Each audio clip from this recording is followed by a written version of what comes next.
Hello, and welcome to the Flute 360 podcast, where we incorporate a panoramic view of flute-related topics. I am your host, Heidi K. Begay, and this is episode 50, Published Flutists with Marianne Gedigian. The Straubinger Flute Company is a sought-out maker of fine flutes and pads. Located in Indianapolis, Indiana, the company celebrated their 50th anniversary in 2018. The Straubingers contribute to the community with new ideas, concepts, and raise the bar to new heights for all flutists. Straubinger flutes are known for their brilliant mechanism, beautiful tone colors, and outstanding craftsmanship. If you would like more information about Straubinger flutes, please visit their website at straubingerflutes.com. Welcome everyone to another Flute 360 podcast episode. Today we are talking with Marianne Gedigian, who is professor of flute at the University of Texas at Austin. For today's topic, we will discuss her newly published book titled The Survival of the Flutist. Thank you, Marianne, for agreeing to be here today, and welcome. Thank you, Heidi. It's my pleasure. I've admired your work for quite some time now, so it's really a thrill to be a part of it. Thank you for inviting me. Oh, my goodness. That means more to me than you'll ever know. Aw, thank you. So, how are you today? I am great. Heidi, today is what we call a day off, which really consists of 1,000 things that you haven't done in the other days you've been working. So it's a really gratifying day based around my home and errands, and I'm just hanging out here with my pit mix, Zabie. Oh, cool name. That's actually short for, can I tell you the story about the dog? Oh, please. I love animals. Okay, great, because this is really a heartfelt story. So lots of our friends have dogs, and we have one child. My husband's a tuba professor at UT Charlottesville Ruby, and we'd always talked about a dog, and we have a daughter. And, with an only child, it just always seemed like it would be great to have a pet. Well, long story short, we just went to the no-kill shelter a couple of years ago in Austin Pets Alive. And our neighbor does some volunteering for them, and she had given us a list of dogs just to meet while we explored the possibility of potential adoption. And I said, no pit mixes. I don't want one of those vicious killer dogs. I could never leave my child alone with one of those demon dogs. And she said, oh, but those are all my favorite dogs. I said, no, can't be. So we went there, and of course we fell completely in love with a pit. And we couldn't bring her home that day because she needed hip surgery, and we have lots of stairs. We live, in an urban neighborhood, so it's a north-south house. It's not sprawling. It goes up and down. And then she introduced us to another dog who we fell in love with, but she's a total goofball, really high energy. But our daughter, Ani, just said, that's the dog. That's the one, Mom. I know. So we monopolized that dog all day. And while other families wanted to meet her, we said, oh, no, we're adopting her. We came home at the end of the day. I spent all night reading about pit mixes. And you either read 50% says, they're the greatest dogs. Remember the Little Rascals show? That was a pit mix. They used to be called the nanny dog because they're so great with kids. The other 50% says, don't do it, whatever you do.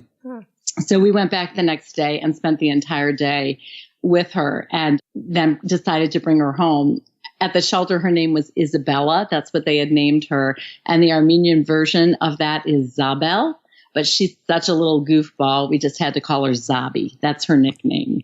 So I'm in the 50% that says pit mixes just will steal your heart, and they're the sweetest things, unless you're a squirrel or a cat. Okay. Oh, my goodness. That is such a lovely story. Probably more information than you wanted about dogs, but we just love her, and she's really part of our family. Oh, no, not at all. I think us as musicians, we're very caring and nurturing people. And so I find that the musicians that come in and out of my life, we all have this connection to animals. Yes. Yeah. Oh, that's a beautiful story. It reminds me of my friend Janessa in Chicago, and she is pro pit bulls and pro pit bull mixes. And she always posts videos to show how loving and endearing and approachable her pit bull is. Yes. Yeah. Oh, that's fantastic. So if you would like to, I would love to pick your brain about your newly published book, The Survival of the Flutist. Well, sure. Yeah. Would you like to know how this project came to be, or what's your interest in the book specifically? Yeah, actually, you stole the words right out from my mouth. That's my very first question. How did the idea of the book come about? Oh, great. So a few years ago, please don't ask me for numbers or years or dates, but Joanna Bassett invited me at one of the conventions to speak at the Flute Lovers Luncheon. And she had mentioned that in previous years, people spoke about their careers and all sorts of wonderful things. And knowing that some of my teachers would be there, Leone Buyse and Donna Rofe-Okalski, for instance, I thought to myself, what's so special about my career that, for instance, Leone hasn't done in her performing career, or Donna hasn't taught in her teaching career? And I thought maybe there would be something that I could offer that might be a little different than some of my predecessors who have already had these stellar and interesting careers. So I put it off in typical fashion and put it off and put it off. And then I was traveling in July. I was out west at a seminar called American Band College. It's a teacher training course for band directors, actually, who are pursuing an advanced degree in the summers. And that's really a spiritual place for me out in Oregon, where the people are so special, the McKees that run that organization. And then the band directors are so open and eager and appreciative of everything, that's just one of those places that I like to go to because it really opens me up. So I was flying back from ABC, unfortunately, to Boston, where I was to attend a memorial service for a very dear friend and colleague named Laura Ahlbeck. Laura was my go-to. She was principal oboist in almost all of the organizations I played in Boston, as I played principal flute with her for 10 years. Laura passed from complications from a type of early onset dementia. And Laura was just one of those people that she was one of the most buttoned up people, truly one of the most brilliant oboists and brains, intellects of anybody you would ever meet. So I was headed to her memorial service on a long flight, very open from the Oregon experience and thinking about Laura, and decided that this flight was my chunk of time to write for this Flute Lovers Luncheon. So I took out, I'm old school, I took out a pencil and some loose leaf paper, and I drew some pictures and doodles, and then I just wrote Once Upon a Time, and I just streamed it. I mean, it was really just a heartfelt kind of stream of consciousness story that I wrote on that flight. And of course, it's changed as people have looked at it and said, we know you, Marianne, we know what you mean, but people won't read that. And of course, I've had, the team working with me, which I'm sure we'll get to later on the story. But that's really how it came to be, Heidi. It just happened on the flight. And it was just meant to be spoken at the luncheon and framed with some commentary about teaching, appreciation of teachers and tradition, and hopes for my students and all students. Wow. I love it how it was just an airplane flight. It was. How special. And I think that's a good point to make. So that way, even, younger listeners or middle-aged listeners, it doesn't matter where you are in life, but just to show you don't have to have and carve out hours and hours and hours and hours. Just sit down and, make the most of your time. And most airplane flights are what? How long was that flight? Was it like 3 hours or? Plus, right. Yeah. Something. It was substantive. Yeah. That's amazing. I know you said don't ask me about a time frame, but I'm curious from the idea of the conception, writing on the plane, and then to publication.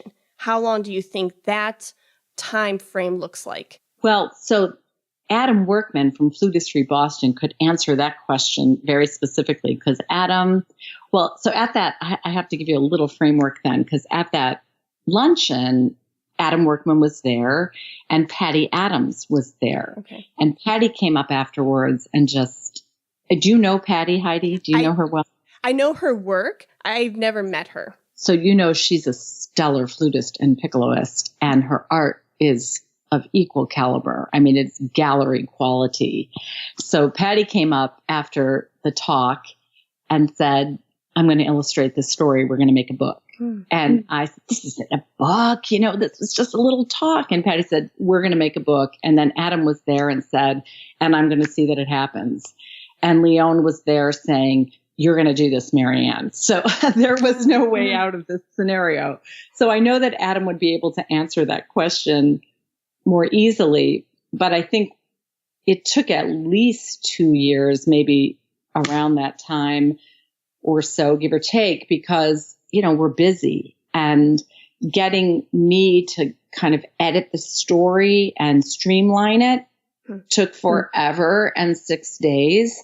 And then, of course, it goes to Patti, who has been thinking about illustrations and how she would want to, you know, portray our flutist and that sort of thing. So then it had a life there. And Adam and his sister Katrina actually helped me streamline the text. Katrina is an editor, and so they helped with all of that sort of thing. So it's pretty complex and certainly a team project, the way it all came to pass. I love the collaboration. Oh, it was all about collaboration. I mean, my story, and I'm fond of saying this, and I don't mean it in a deprecating way, my story is small, and it's meant to be small. It is a piece, a tiny speck of all of us. Patti's illustrations are vast and expansive. And that to me was a special piece of the book, and Adam's vision in seeing that it could be that and making it happen, and Katrina jumping on board. I remember a very, very late night call with Adam and Katrina. They were out in LA, and we were up. I mean, we were so far past the deadline that they had given me, plural, so many deadlines that I had missed. And it turned into this sort of thing where they had been reading it and had questions for me about, can you make this clearer, or do you really need this part of it? And questions like that. And so they would ask me something, and oftentimes I would say, well, what do you think? And if they had a thought, I would just agree to it because it made so much sense. Once in a while, I would say, that's the way I want it. That's what I'm trying to represent. Help me say it better. Sometimes I would just say, Adam, we're going to do what Katrina wants. And I remember Adam saying, it seems like Katrina's getting her way a lot, just like a brother would say. It was so hilarious, but it really was a team effort. And I can't neglect, you know, my own husband's input and Leone's encouragement and Donna's encouragement, of course, because, you know, when I came back after Laura's service to Austin and I gave it to my husband to read, I said, is this too childish? Can I present this at the Flute Lovers Luncheon? And, you know, my husband's just so supportive. He said, Marianne, it came from your heart, and that's what you do. So, and my daughter, you know, was a great age to read it to her. And she, you know, was very encouraging too. And everybody else along the way. You know how it works, Heidi. We don't work in a vacuum. So the collaboration, Stephen Finley was a great motivator for it. I mean, it is a big hearted project because it has a lot of big hearts involved. You could not have said that any more eloquently and beautifully. I just love the story. Well, thank you. And just because it's my life and I'm trying to, a lot of these interviews, I find it's really interesting how there's so many similarities between people's lives. And, you know, when I started my DMA program with Lisa Garner Santa, before I even met anybody, kid you not, my first friend there, his name is Sam. And he knew that my husband did editing for podcasts. And he said, even before a thesis proposal or anything like that, he said, you should do a podcast for flutists. And I said, there is no way I would ever do something like that because, one, who would listen? Two, you know, who would come on for me to talk to. And he said, oh, just think about it. And that was in 2015. And then 2017, I had to come up with a thesis for, graduation. And Lisa said, Heidi, you're doing a podcast. And I said, okay, and then with the support of my husband, who's the audio editor, and support like people like you willing to carve time out of your schedule to talk with me, it is such a collaborative work and process. And you do need that support system and encouragement to proceed. Because if not, you'll just be kind of in a corner thinking, I can't live up to this expectation or live up to this project. Where do I start? So there's a lot of things you said in there that I really can relate to. That's just so touching to hear, because I'm going to extract a couple things that you said. And one is that great support and vision of your own teacher, Lisa, and how important that is. And your husband, his knowledge and expertise, but also his encouragement, your reluctance, wondering if, how, can, and then, the outcome, which is to say, you're not doing this. Like, I didn't write this book as anything to change, the planet Earth. It is, as I said, a small. And, you started this podcast, and I imagine you started it with a let's see. Mm-hmm. And to me, that's just a great yellow brick road. You don't know where you're going to end up. And allowing yourself the journey we know that, right? There are cups and magnets and posters, what do they say? Yeah. Life is just a destination. It's the journey. And knowing that and allowing that of ourselves is really where the joy and the fails, which are also necessary, but where those things come in. And that's how we start to define ourselves and our place in this society and world. I just love to hear your story. Thank you for sharing that with me. Oh, sure. I just thought, a lot of these interviews, like I said earlier, I'm just fascinated that there are just so many parallels. Yeah. So that was my little small contribution to say, I hear you and I agree with you. And I think a lot of people and a lot of experiences can be said of what you said about the yellow brick road. I want to put on my Dorothy red slippers right now because it's the same process for like auditions and competitions and, so many things that we do as flutists. Well, I think that's true. And, things have evolved over time, since when I was younger and, the parallels of young students now. But I just think, we're very outcome driven in society now. And I'll try not to go off on a tangent about standardized testing. If you read the book and you see the book, there is a little nod to a number 2 pencil in there because I'm so vexed by standardized testing, not in and itself, but as the means to the end. But I think that, it's the exploration. We ask a lot of young people, we ask them to define themselves so very early in life. And I challenge each of us, were we defined at that age? Are we defined now? So I think, when you say there's a lot of similarity, I think we're all the same really at our core. And we're all just staying afloat and enjoying the ripples. Yeah. Oh, cool. Were there any lessons that you learned going through this process that your book, Survival of the Flutist, taught you specifically, like whether it was the writing process or the editing or publication process? Is there something that really stood out to you and you thought, whoa, I learned something new? Well, I guess there are a couple things.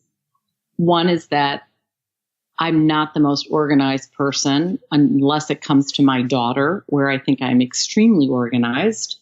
I'm semi-organized or even rather organized with my students. When it comes to any of my own projects, I would call that chaos. The other thing I would say is that it just makes you feel a lot of love for the people that are encouraging in your life. And, the people that saw this project and found value in it, not just value that meant something to me, but the value that you should share something. And what that does, I think, to me, allows for me is to recognize that this isn't a perfect product. Well, the illustrations are, and actually the book is. I mean, have you seen the detail that Adam saw to in the stitched binding and the quality of the pages and the flip page and that sort of thing is real perfection. But just like a performance, you could sit on it for a lot longer and season it and thesaurus this and synonym this, but at some point you just have to be good to go with something. Mm-hmm. And I think that was a big lesson in the book, is that it's not meant to be a life's work opus, but that it is a moment in time and it is a reflection of an experience and a hope for a future experience, and to be content with that. I couldn't agree more. Definitely. Isn't it, Heidi? It's sometimes a challenge to get to that place. Yes, for sure. I would be the first one to admit that. That really reflects a lot of, even projects that I put on the back burner. And I thought, I don't even know, because I have this idea in my head, and I have a hard time just saying, I just want it to be, this quote unquote perfect, and you never start it. And it's it's not supposed to be perfect. That's ridiculous. You need to share your creation and share your thoughts and ideas, because the world needs it. And that's a part of us as humans. We like to share. And I think contributing to whether it's the music community or the community in general is so vital.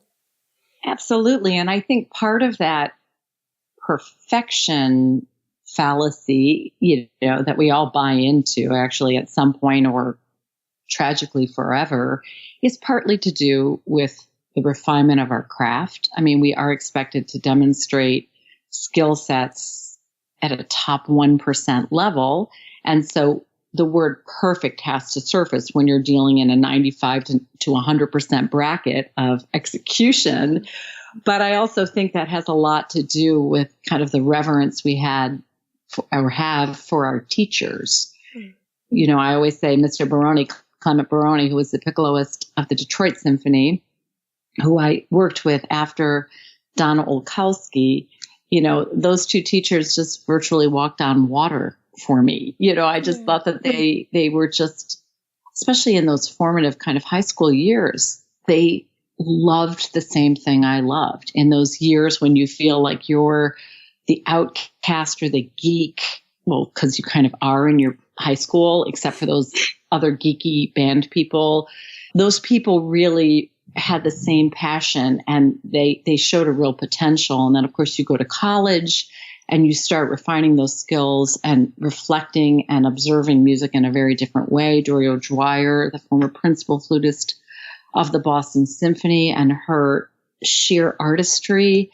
And then, of course, Leone Buyse later was just, a phenomenal personal guide, mentor, and of course, a refining, finishing teacher, as if we're ever finished. But I think part of that perfection is to live up to what we perceive as the expectations that our teachers supposedly expect from us. And I think most times our teachers just want us to be happy, but we are just desperate to please them. And so this book is, in a sense, a reflection of motherhood and that realization that we are all trying to do something that either we want or maybe we think we're supposed to do. And that my hope is, for my own daughter, myself, my students, people in general, is that we'll figure out what we're going to do all on our very own and through our own trials and tribulations. And guess what? The people around us are going to be happy for us, and they're going to participate in those experiences and joys with us. And that segues beautifully into a private conversation I was having with my husband, but this podcast has made me learn to be extra vulnerable, because I think people want to know those conversations. And it was based on, right before our talk today, I said, a a lot of this series is I want people to know, because we look up to flutists and teachers like you, Marianne, and we see you playing the Iber Concerto at NFA in Orlando so beautifully. And what you said earlier about putting our teachers up there, and we want to do our best because you're floating on water. We see you just going above and beyond, and we're like, oh man, I could play that lick just like Marianne did or something like that.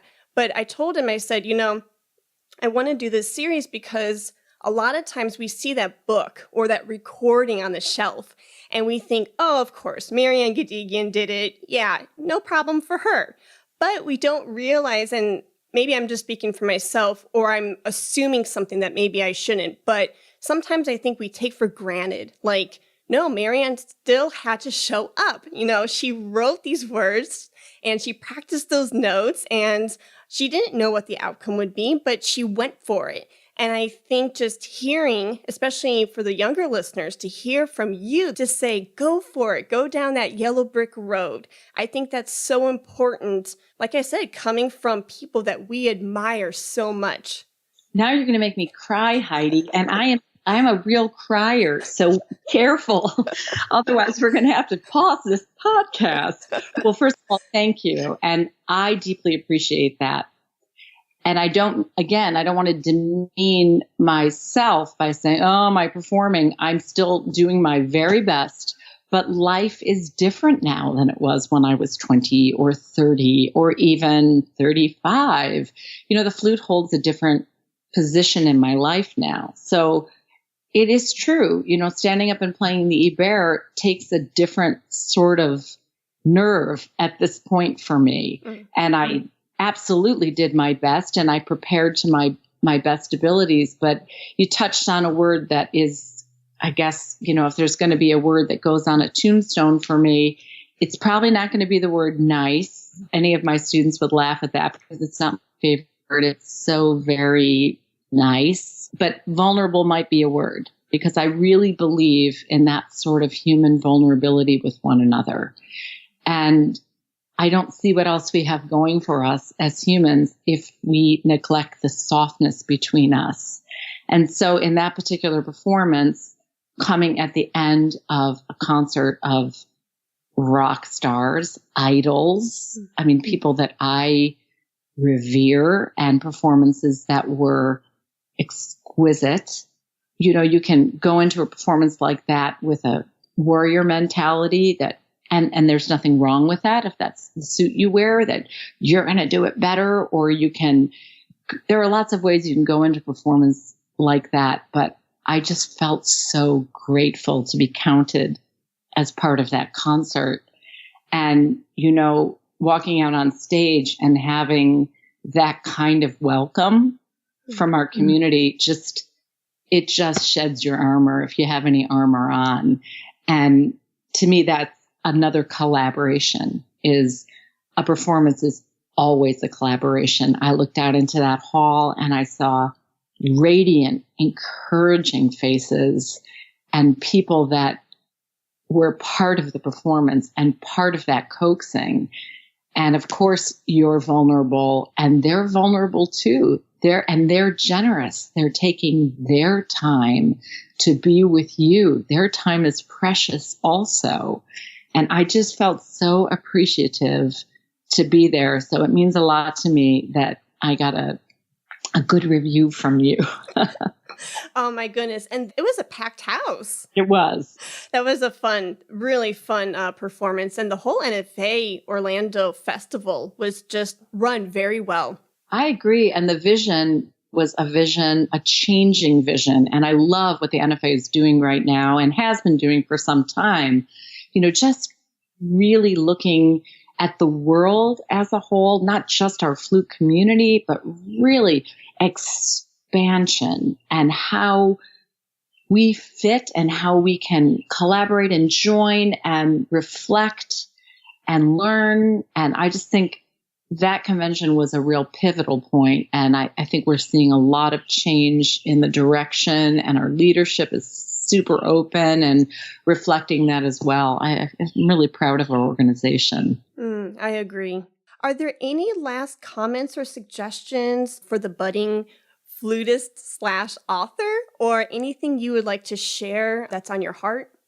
Well, at the risk of sounding very elderly, I'm fond of saying now, and I say it in a political landscape too, because you get to a certain point in life, a certain age in life, and you have changes, but you have a belief system and you have had a process, and it has, you've learned what works and what doesn't work and that sort of thing. And you want so desperately to pass that along. And we call it tradition. I call it process and tradition a lot. And you have such a deep feeling about that. And you want the best for your students or children. But nothing stands still. And so I'm fond of saying the world doesn't belong to me anymore. It belongs to the youth. It belongs to the next generations. And I hope that they'll hear that, because that means it's theirs to form and theirs to have vision and theirs to imagine. And, let us come along and watch it happen. But the world is theirs. I love that, because the word that comes to me when I hear that statement is permission. Like, you're giving permission to your students and the youth to explore and be vulnerable, like you mentioned earlier. And I think that's so important, because if I think about the teachers that I've had in my life, or, a lesson that I take here and there, the people that really have impacted me are the people that share that process and give me permission to use colors or to try out, a phrase this way or that way. And the ones that weren't as inspirational, but I learned something from, were the ones that said, like, you have to do it like this. And of course, there is some concreteness to that, but where you almost feel, in a box, and it didn't feel freeing to me. Well, I think that's absolutely true. And, you have to practice with your tuners, your metronomes. You have to record yourself. Can I say that again? You have to record yourself. Let me say it a third time. You have to record yourself. And then guess what? You have to listen to those recordings and assess those recordings and imagine it's not you, that you didn't know what you attended. Okay, that's my public service announcement. But once you do have that ability to execute at that high level, that's where that resilience and joy comes in teaching, is that a student does turn a phrase in a way that had never occurred to you, or that you would never choose to do, but darn if it didn't just sound great the way they did it. And it is that ultimate exchange.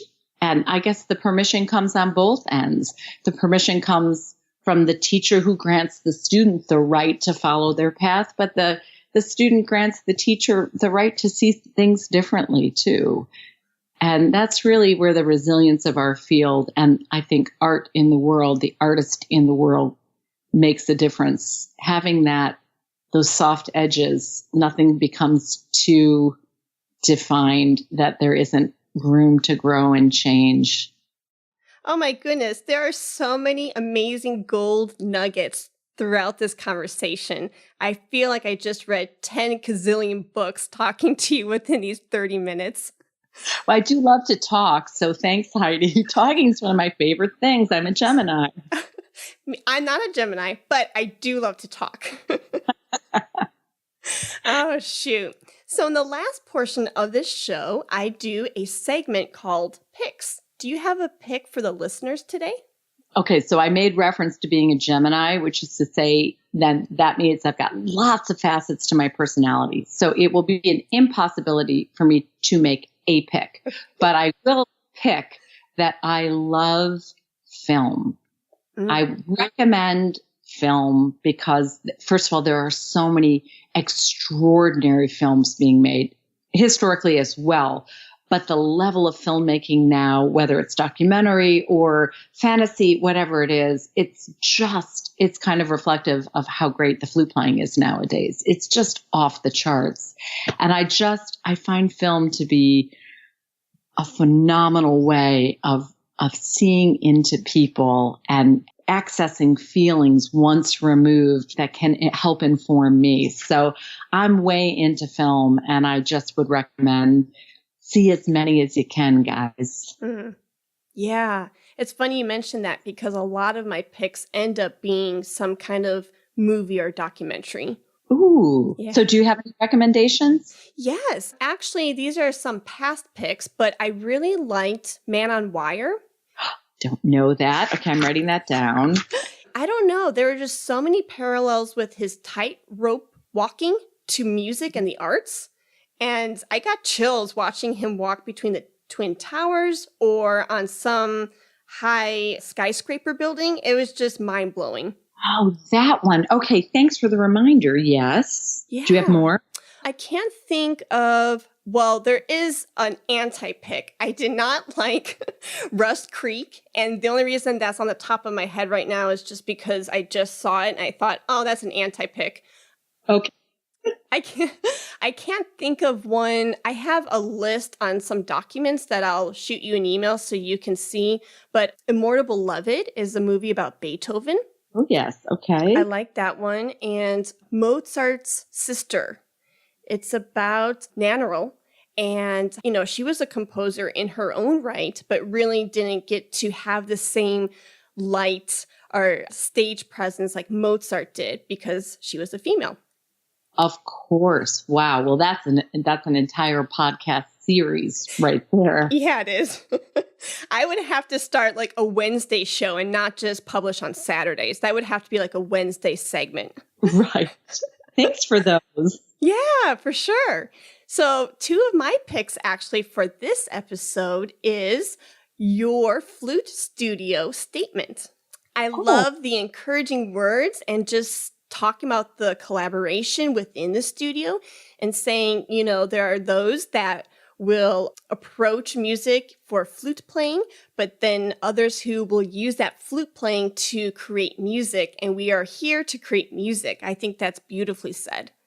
Thank you. Yeah. And my second pick is tennis ball therapy. So is that like a trigger point therapy? Something very similar. Yes. So it's something you can do at home. Like you just get a tennis ball from Target or Walmart. And I have a couple that I sit in my studio and I just like put it between my palms and rub the muscles of my thumb and my hand, either on the desk or a table or between my hands. And it's just this very nice time that I can kind of massage muscles before I practice or during my practice. I also like to use it against the wall and use it on my back. It feels amazing. You can literally fire your friend, your spouse, and you don't even have to get a back rub anymore because the tennis ball is it. That sounds awesome. I've never thought to rub it between my hands before. Yeah. I love that. Yeah. I have a ball that I use also. And of course, there's the, what's the hard one? The lacrosse ball, is it? No. What's that really hard ball? I can't remember. Maybe lacrosse. Maybe lacrosse. That's the hard one. That's the one that you go against the wall and you are crying. The tennis ball is a little more gentle than I imagine. And the softball gets a little larger area. But I love that idea of rubbing it. I'm going to do that, Heidi. Thank you. Oh, sure. And I even like bought a tub at Academy where there's like 25, 50 tennis balls in the tub. And sometimes when I go out to do like a flute masterclass or a clinic or something, I will start like the first 5-15 minutes and show the musicians, you know, some of these exercises that you can do with the tennis ball. And the kids love it because they get to do something and, you know, you have to tell them, don't throw the ball. But they really get a kick out of it because anyone can have access to a tennis ball. Oh, that's a great idea. Plus, if you have 50 balls, maybe you'll actually take up the sport. Exactly. Tennis is fun. I'm not a good tennis player. I like badminton. Last time I played tennis was with my 6'5" powerful husband, and we were supposed to be friendly volleying, but his idea of friendly volleying almost put a hole through me. So I have to find somebody much weaker to play with next time. Oh my goodness. Well, thank you so much, Marianne, for your time and your talents and your energy. And I so appreciate this discussion that we had, and you just light up the flute community and you've brightened up my day, and I hope you have a great rest of your academic year. Oh, thank you, Heidi. And again, thank you to you. You make it so easy. You know, the idea of an interview does send chills down my spine a little bit, but it really is just such a pleasure. It's like just two girlfriends chatting here. And I really appreciate the work and the generosity of what you do. So thanks for including me in this amazing podcast that you're offering. Thank you so much, Marianne. Have a good one. You too. Today's episode is sponsored by J&K Productions. They produce all of my episodes, from adding the intro and outro music to editing the audio and all post-production needs. Contact them for your next podcast project at jkproductions.media. Thank you for listening to the Flute 360 podcast. For more information, please visit HeidiKBegay.com. And if you enjoyed today's episode, please rate and review in the iTunes store. Let's talk about flute.